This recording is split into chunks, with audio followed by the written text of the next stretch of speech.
পাককে সবাই মানে, ওয়াহাবি মানে, দেবন্দি মানে, এরাও মানে, ওয়াহাবিরাও মানে হুজুর গাছ পাককে, দেবন্দিরাও মানে, ফুরফুরাও মানে, বেরেলভিরাও মানে, তবলিগ জামাতরাও মানে, সকলে মানে হুজুর গাছ পাক। এমনকি আহলে হাদিসরা বলে হুজুর গাছ পাক আমাদের, হুজুর গাছ পাক আমাদের।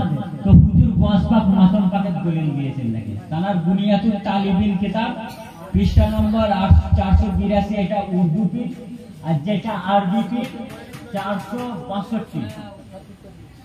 662, পেজ নাম্বার 662, দ্বিতীয় খণ্ডের মধ্যে যেটা আরবি পৃষ্ঠা বুনিয়াতুল তালিবিনের মধ্যে হুজুর গাছ পাক কি বলেছেন দেখেন। এবং একটা কথা বলে, হুজুর গাছ পাক এই হাদিস পাকটা সর্বপ্রথম যদি কেউ লিখে থাকে, না শিয়ারা কেউ লিখেছে, না সুন্নিরা, না ইমাম বুখারী, না ইমাম মুসলিম, সর্বপ্রথম ইমাম হুসেন, ইমাম হাসান পাকের আওলাদ পাক হুজুর গাছ পাক নিজের কিতাবে লিখেছেন, নিজের কিতাবটাকে লিখেছেন। কি লিখেছেন দেখেন, আন জাফর ইবনে মুহাম্মদ, ওনার পূর্বপুরুষ হতেই বর্ণনা করেছেন। ইমাম জাফর ইবনে মুহাম্মদ আলাইহিস সালাম বলেন, ক্বালা হাবাতা আলা কাবরিল হুসাইন ইবনে আলী, যে বলেন যখন ইমাম ইয়াউমা উসিবা সাবুনা আলফা মালাক, যে যখন ইমাম হুসেন পাক শহীদ হলেন, তখন ইমাম হুসেন পাকে রোজা মুবারকে আল্লাহ তাবারক তাআলা 70,000 ফেরেশতাকে না বলেন, কত হাজার?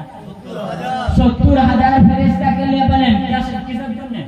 70,000 ফেরেশতাকে লাগালেন, ইয়াকুন আলাইহি ইলা ইয়াউমিল কিয়ামতে, এই কারণে লাগালেন যারা সেই 70,000 ফেরেশতা কাল কিয়ামত পর্যন্ত ইমাম হুসেনের জন্য মাতম পাক করতে পারেন। এই কথাটা কে লিখেছেন?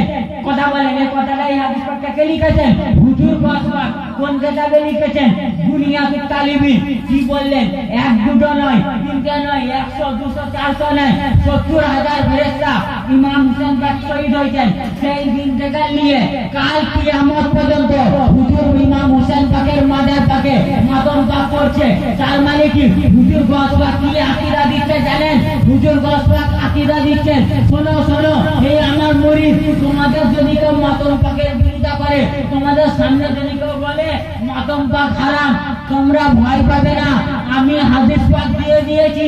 তাদেরকে বলে দেবে, কি বলে দেবে, যে যখন 70,000 ফেরেশতা ইমাম হুসেনের জন্য মাতম করে, তো হুজুর গাছ পাক আমাদের এই আমেরিকা দিয়ে গেছেন, যারা মাতম পাক করে তারা ফেরেশতা নেই, আর যারা মাতম পাকে বিরোধিতা করে তারা ইবলিসের নেই।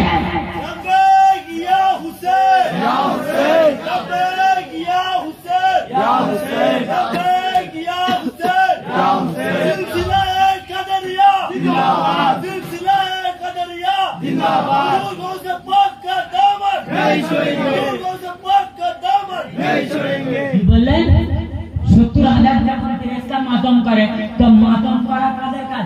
ফেরেশতার কাজ। মাতম করা তাদের কাজ, ফেরেশতার কাজ। আর যারা মাতম করে তারা ফেরেশতার মতো, আর যারা মাতমের বিরোধিতা করে তারা ইবলিসের মতো। বুঝে যাবেন, এরা মাতমের বিরোধিতা করতে, এরা ইবলিসের মতো। আর ইবলিসের সাথে আমাদের কোনোদিন পড়বে না, ইবলিসের সাথে কোন মুসলমানের কোনোদিন পড়বে না।